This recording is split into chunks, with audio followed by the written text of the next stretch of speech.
যেই ব্যক্তি রাতের বেলা এই দোয়াটি 3 বার পরে ঘুমিয়ে যাবে, আল্লাহর নবী বিশ্বনবী সাল্লাল্লাহু আলাইহি ওয়াসাল্লাম বলেন, সকাল বেলা যখন আল্লাহ তাআলার বান্দা ফজরের নামাজের মাঝে যখন উঠবে, আল্লাহ নবী বলেন রাতের বেলা এশারের নামাজ পড়ার পরে, খাবার খাওয়ার পরে আল্লাহর বান্দা যদি এই দোয়াটা 3 বার পড়তে পারে, তাহলে আল্লাহ পাক রব্বুল আলামিন সকাল বেলা ঘুম থেকে ওঠার আগে আগে আমার আল্লাহ তাকে নিষ্পাপ মাসুম বাচ্চার মতো আমার আল্লাহ পবিত্র বানায়া দেই।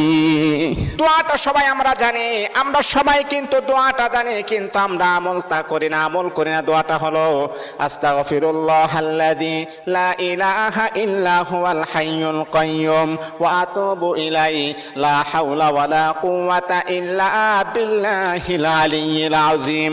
3 বার যদি আপনি পড়তে পারি, ইনশাআল্লাহ আল্লাহ পাক রব্বুল আলামিন আমার আপনার জীবনের সমস্ত গুনাহগুলোকে আমার আল্লাহ ক্ষমা করে দিবে।